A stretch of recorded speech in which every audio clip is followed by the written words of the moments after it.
Greetings, folks, on a Monday, 16th of June. Here we go. Cheers. Somebody's birthday today. I'll find out. I've been meaning to say this. For some reason, after I first upload the video and it goes online, the volume is low, but if you wait about 10-15 minutes, I guess it has something to do with the upload, the volume increases. My volume on my end is all the way up, so I'm just letting you know. Folks, it's really good to hear from you and to know that I'm not alone in my concerns.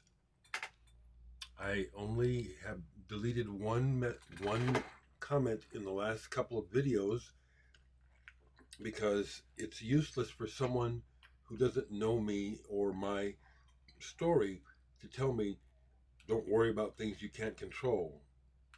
That's useless.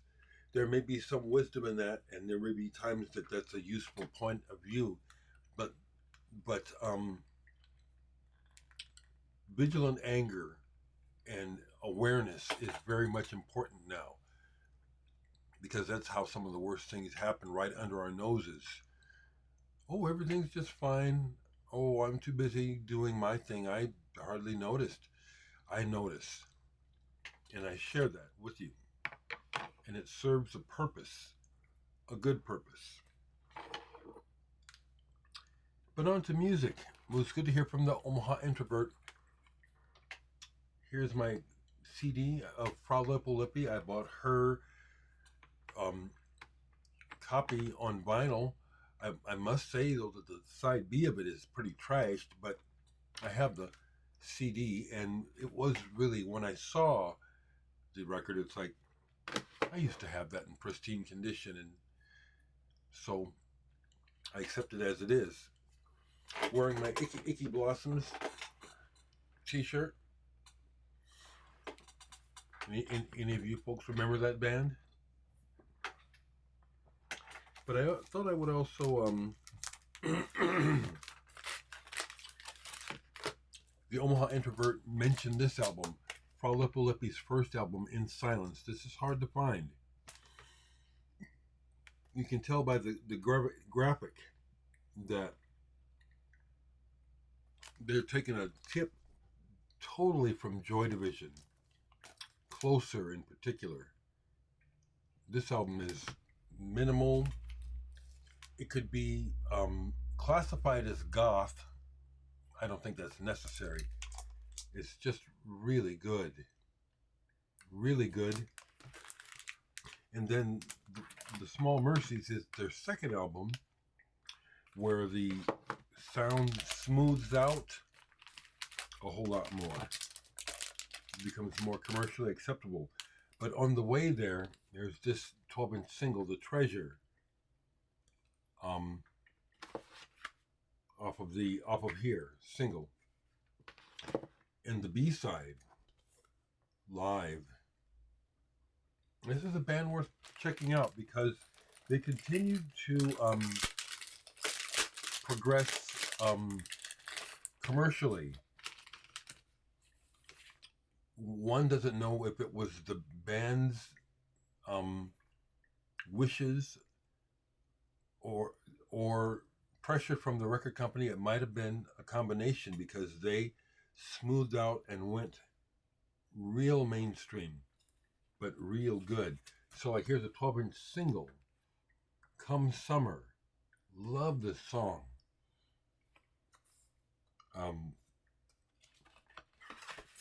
Who produced this?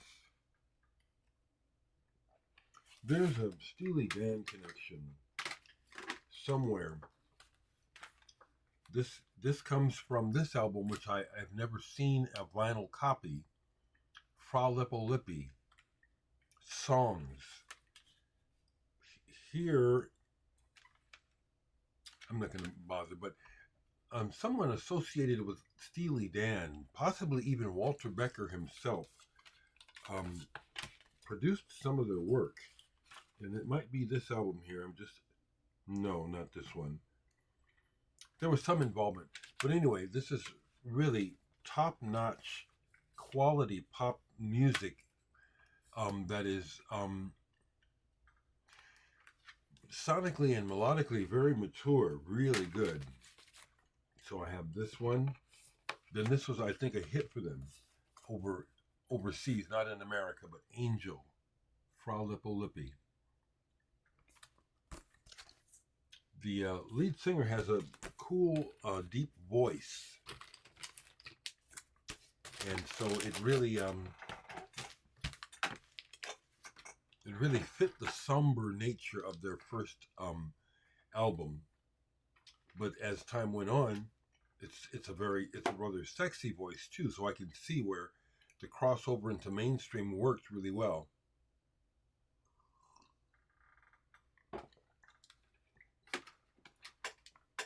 Years ago, a friend burnt and made these CDs for me. Fra Lippo Lippi Now and Forever. This is actually the cover of a rare 7-inch single by them, which I have, and the track Now and Forever. This particular version, not the one on Small Mercies, this is the better version. It's just one of those tracks where there's been many times that I've just played it on repeat. And years ago, I have recordings of me and friends of mine jamming on Now and Forever. It's just a cool track. And then these are burns that he made for me. Dreams. And then he put In Silence and Small Mercies on one CD for me. Really a great band. While I was pulling those next to them on the shelf out there, I thought I'd show this and maybe even play it. It's been a while. But a solo CD from Bruce Fowler, one of the Fowler brothers who most notoriously played with Frank Zappa. And all the Fowler brothers were, I don't know how many of them are still alive, super musical family. Super musicianship, and also creativity. And on here, there's how many Fowlers? 1, 2, 3, 4, 5, 5. Five Fowler brothers on here. Chester Thompson plays drums on here. Ed Mann plays percussion. Ants can count. I know this is good. Gotta play it. Also wanted to show this, and I do have a couple of short clips from the improvisation Saturday night, which, if I remember, I'll embed in this video, or if not, I will. Dan asked to see clips. If I don't get it in here, I'll just show you next time I see him, or maybe it's about a 2-minute. 3 segments of the performance for a total of 2 minutes of video. I'll share that eventually. But I traded CDs with Stacey Barelos, and I got her album, one of them, and I just played a little bit of this, and what you see on the front there is, it's actually a toy piano reproduced. And Amanda DeBoer Bartlett, who I've played with and is back in Chicago now, classically trained PhD opera singer, avant-garde singer, is also on here. And toy piano is, I think it's like an acquired taste, because the sound, I think for many people, especially of a certain age, it's going to immediately conjure up images and memories and thoughts that may have a variety of effects on the listener. So when I first heard Stacey years ago, I had to make that adjustment, because at first it was like, why is she playing a toy piano? And then when I stopped thinking that and started listening to what she was playing, I was like, oh shit, okay. She's classically trained and she's monster. So I traded and got that from her. And just to keep talking about music, in a recent comment, someone mentioned I was wearing the Magma shirt and they shared they were getting into Magma good. They also mentioned Jean-Michel Jarre.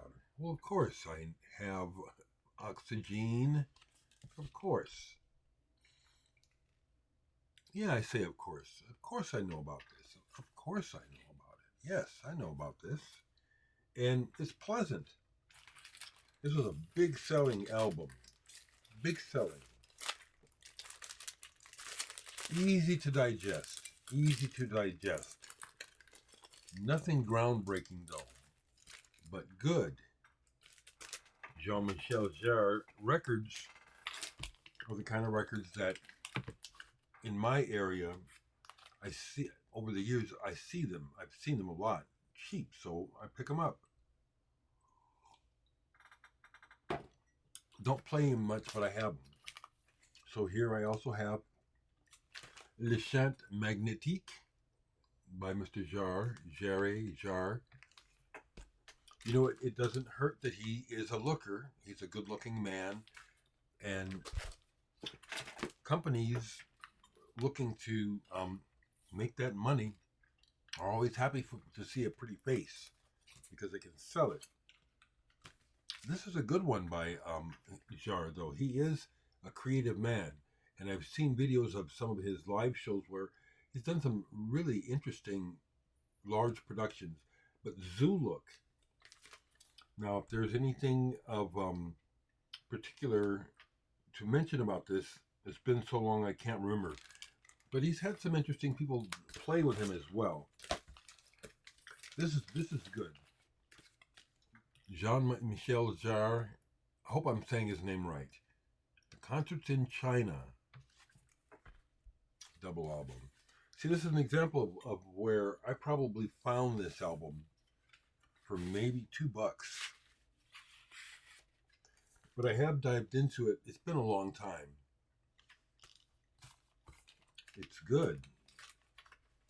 And he, along with Tangerine Dream, helped to move electronic music into the mainstream. So I give him credit for that. And then also Equinox. This one came out after the first one.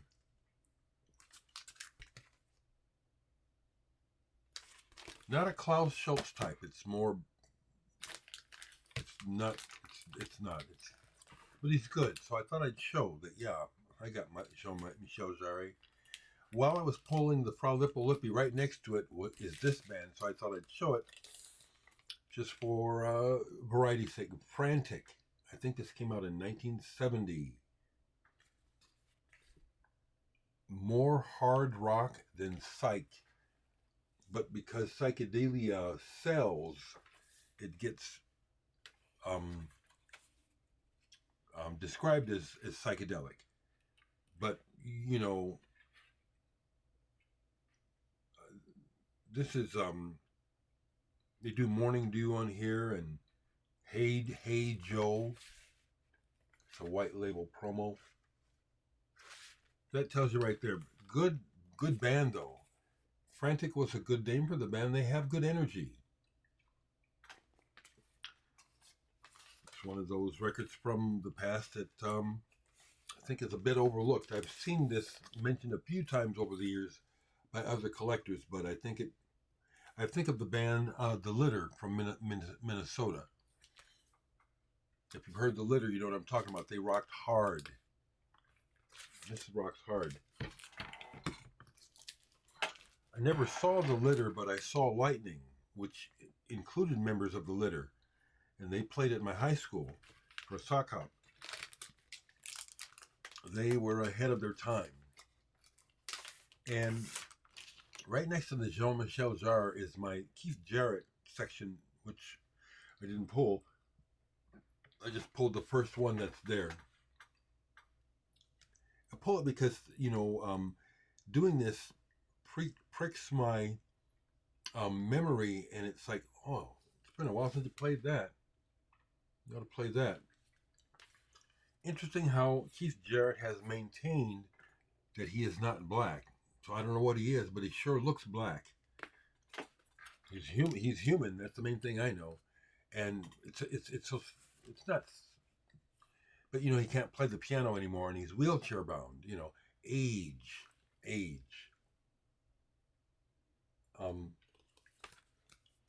So got to see him play with his quartet, Dewey Redman, Paul Motion, Charlie Hayden. It was a special evening. Very, very, very intimate and wonderful. And this is out.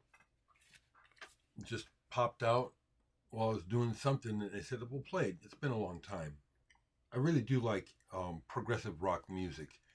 When I'm in the mood for it, it's nostalgic listening, but it's still also stimulating, because that's why I like prog, because when you listen to the records, the good ones, you always hear something new or something you hadn't noticed before.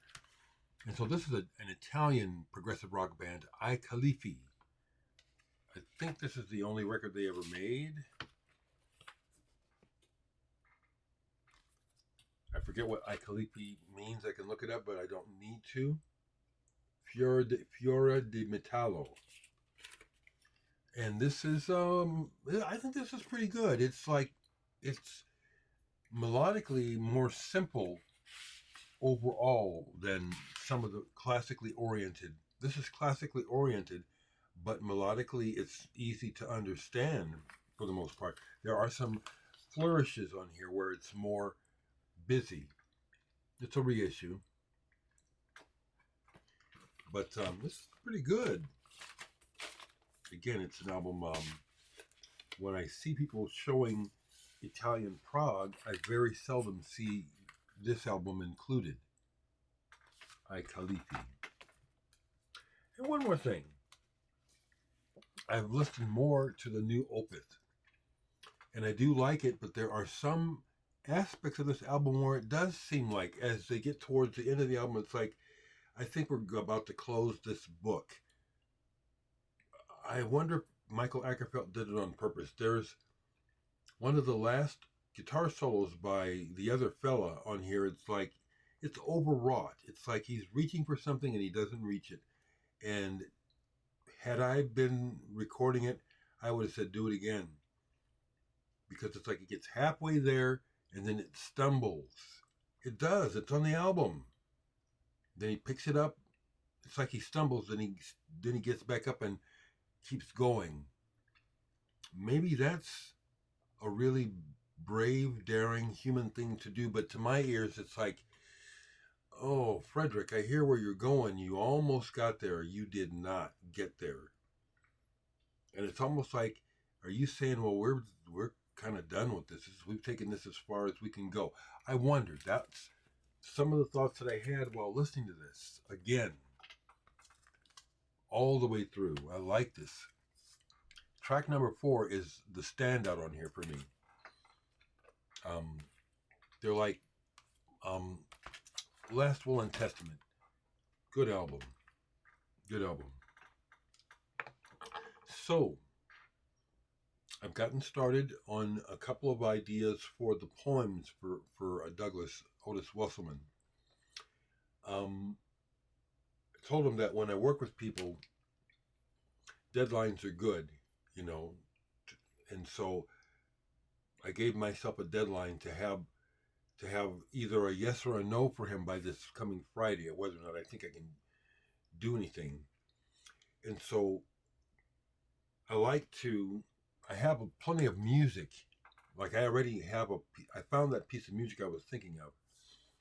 I think it would fit for one of his poems, but when I have been discussing this through email with him, getting more ideas about what he's thinking, it puts me on a different tack.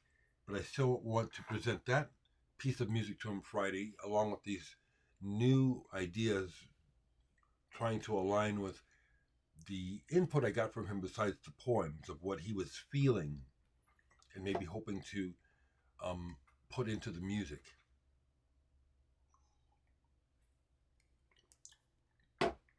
That's the only thing I have on my plans for today.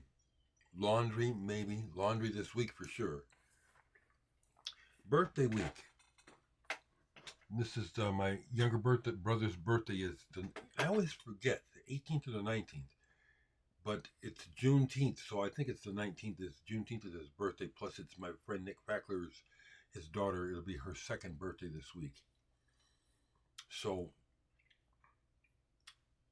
and other family members. So, reasons to celebrate and also reasons to feel. I miss my little brother all the time. It's not maudlin, but we were very close, and he was the only direct sibling I had left in town. I cherished our time together. And when we were kids, because he had spinal meningitis and one of his legs was shorter than the other, we were protective of my little brother. And so that created I dare say, a special bond between me and Patrick. Loved him dearly, miss him a lot. So that's what I have to share. I'm just going to go to the comments right quick. I'm just going to say solidarity, folks. Thank you. We are not nuts. Donald Trump is nuts and dangerous. And do we need to hear from the sitting president about this tragedy in Minnesota? The politicians up there they were busted in and shot. One of them murdered, I think, the woman. That's a national tragedy. And silence from the president? Any other president we'd have heard from by now. Is he going to say anything? Of course not, because he's directly responsible. They caught the monster, I see this morning. I haven't caught all the details, but they caught the man. He's a mega nut. Cultist. It's very, very strange, but I've been living with this all my life. As a young boy, I saw the insanity of racism, and yet it was mainstream. It was totally acceptable when I was a small boy in the 60s. You can't eat here. You get your nigger ass out of here. I dealt with that so much, the insanity, and it's like, it doesn't make any sense. These people are treating you like dirt, thinking that they're better than you, and they're showing that they're lower than you. Very insane. And we have one of those kind of people as the president. Are we really going to have to go through 3 more years of this? Oh my God, no. So it's very encouraging to hear you folks share your thoughts. Someone just mentioned that their town in Bellingham was raided. Here in Omaha, I was glad to hear that there's been several businesses who refused entrance to ICE because they didn't have any paperwork. They didn't have nothing. They just want to come in and like marauders. And these companies said, no, get the fuck out of here. The proper response. We have a criminal in the White House just trying to rip shit up. Fuck him. And I see from other folks from around the world who share that their leaders are not much better. The stench of corruption. And because things are capitalist based, we're not going to see the huge sea change of thinking that is necessary for us to save ourselves. See, that's why I talk about this, because I see it. So many people don't even see that. So it's like, a little eye-opening, hopefully, for some people. One more thing, because this is important. I saw being discussed how historically, when you can get 3.5% of the population to raise up their voice against a fascist regime or corrupt leadership, something happens. And this weekend, some people are saying that the numbers, when they collate them, of the protests worldwide, about 3.5%, I think maybe they're talking mostly about America. Millions came out. Maybe we can drive this vermin out of office. Other than that, folks, have a wonderful day. And family, I love you all, always.